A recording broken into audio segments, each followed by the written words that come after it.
सरकार ने 10 और 20 रुपए के प्लास्टिक नोटों को मंजूरी दी। वित्त मंत्री निर्मला सीतारमण ने मंगलवार को राज्यसभा में लिखित में यह जानकारी दी। उन्होंने कहा, दोनों के 100 करोड़ प्लास्टिक के नोट जारी किए जाएंगे। आरबीआई ने 10 और 20 रुपए के 100 करोड़ पॉलीमर नोटों के फील्ड ट्रायल का प्रस्ताव दिया था। संसद परिसर में एनडीए व कांग्रेस सांसद ने एक दूसरे के खिलाफ प्रदर्शन किया। एनडीए सांसदों ने विपक्ष पर संसद में चर्चा से भागने का आरोप लगाया, जबकि विपक्ष ने गृह मंत्री अमित शाह के खिलाफ नारेबाजी की। इस दौरान दोनों पक्ष आमने सामने भी आ गए। बीजेपी सांसद मुकेश दलाल ने पूछा कि राहुल झारखंड में छात्र प्रदर्शनकारियों से क्यों नहीं मिल रहे। प्रियंका ने कहा, राहुल झारखंड गए हैं और छात्रों से मिल चुके हैं। 8वां वेतन आयोग लागू होने में अभी 1 साल और लग सकता है। 10 अगस्त 2026 को वित्त राज्य मंत्री पंकज चौधरी के संसद में दिए गए बयान के बाद यह अनुमान लगाया जा रहा है कि 8वां वेतन आयोग लागू होने में अभी साल भर से ज्यादा समय लगेगा। 8वें वेतन आयोग का गठन नवंबर 2025 में हो चुका है। भाजपा के झारखंड बंद का मिला जुला असर। झारखंड के रांची में सोमवार को हुए लाठीचार्ज के विरोध में भाजपा ने मंगलवार को राज्यव्यापी बंद बुलाया। स्कूल व दफ्तर खुले, जबकि कई जगह बाजार बंद थे। रांची में भाजपा कार्यकर्ताओं ने कई जगह सड़कें जाम की। कुछ जिलों में कार्यकर्ता जबरन दुकानें बंद कराते भी नजर आए। कई शहरों में पुलिस ने लोगों को हिरासत में लिया। राम मंदिर के सीईओ पद के लिए इंटरव्यू। अयोध्या राम मंदिर के चीफ एग्जीक्यूटिव ऑफिसर सीईओ के लिए मंगलवार को 8 पूर्व अफसरों ने इंटरव्यू दिए। इनमें 3 पूर्व आईएएस, 1 आईपीएस और 4 पूर्व सैन्य अफसर शामिल हैं। यूपी पुलिस के एनकाउंटर स्पेशलिस्ट रहे पूर्व आईपीएस राजेश पांडे, जौनपुर के पूर्व डीएम दिनेश व आर्मी अफसर भी रेस में हैं। इंटरव्यू में 3 के नाम सिलेक्ट होंगे। इंदिरा गांधी के हत्यारे का बेटा लड़ेगा पंजाब चुनाव। अकाली दल ने पंजाब विधानसभा चुनाव 2027 के लिए अपना पहला उम्मीदवार घोषित कर दिया है। अमृतपाल की पार्टी ने बस्सी पठाना विधानसभा सीट से सतवंत सिंह को उम्मीदवार बनाया है। सतवंत केहर सिंह के बेटे हैं, जिसे इंदिरा गांधी हत्याकांड में फांसी हुई थी। नेताजी की अस्थियां टोक्यो से भारत लाने की मांग। सुप्रीम कोर्ट ने नेताजी सुभाष चंद्र बोस की अस्थियां जापान से वापस लाने को लेकर केंद्र सरकार को नोटिस जारी किया है। इसे लेकर नेताजी सुभाष चंद्र बोस की बेटी अनीता बोस ने सुप्रीम कोर्ट में याचिका दायर की थी। नेताजी की अस्थियां टोक्यो के रेकोजी मंदिर में सुरक्षित रखी हुई हैं। बिहार के 10वीं टॉपर ने फर्जी आईएएस बनकर 100 करोड़ कमाए। बिहार के खगड़िया में फर्जी आईएएस अफसर मनीष गुप्ता की 100 करोड़ की संपत्ति का पता चला है।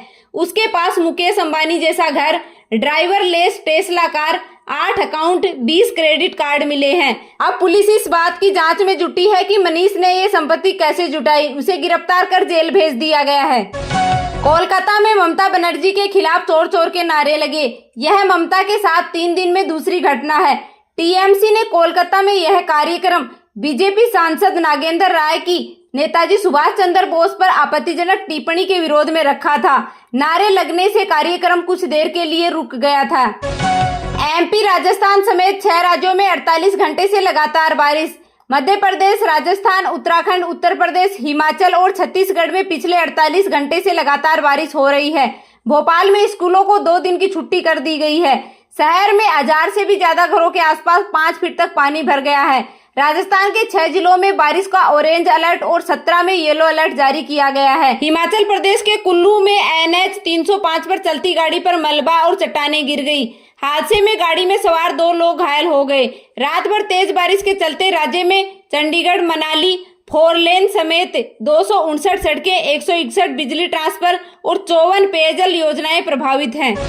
कोलंबिया में सोमवार रात आए 7.4 तीव्रता के भूकंप से अब तक 132 लोगों की मौत हो गई है और 570 लोग घायल होने की खबर है। देश भर में 86 इमारतें ढह गई, जबकि 1500 से ज्यादा घरों को नुकसान पहुंचा है। 18 स्वास्थ्य केंद्र और 52 स्कूलों को भी नुकसान हुआ है। इसके अलावा 7 एयरपोर्ट पर काम रोक दिया गया है। ईरान के डर से ट्रंप ने तुर्की से ब्रिटेन जाने के लिए सीक्रेट फ्लाइट ली। पिछले महीने ईरान से ट्रंप की हत्या की धमकी मिलने के बाद उसकी यात्रा का पूरा प्लान बदल गया। तुर्की की राजधानी अंकारा से निकलते समय ट्रंप कैमरों के सामने पुराने एयरफोर्स 1 में सवार हुए।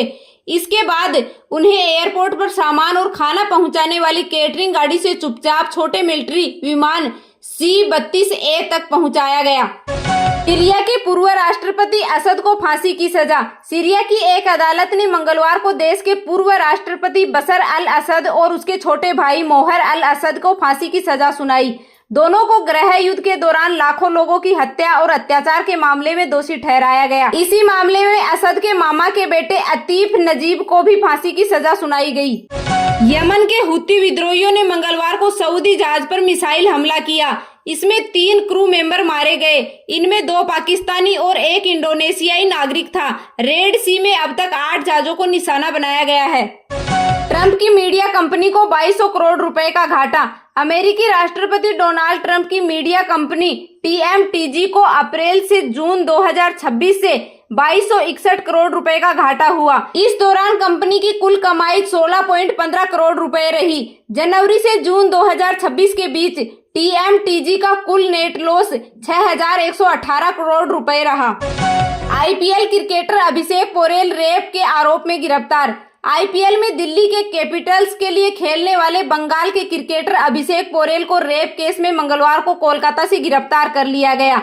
यह मामला एक मेडिकल छात्रा की शिकायत पर दर्ज हुआ, जिसमें पोरेल पर रेप, धमकी और अन्य आरोप लगाए गए हैं। पीड़ित ने जून में शिकायत दर्ज कराई थी। कोलकाता हाई कोर्ट ने 20 जुलाई को गिरफ्तारी का आदेश दिया था।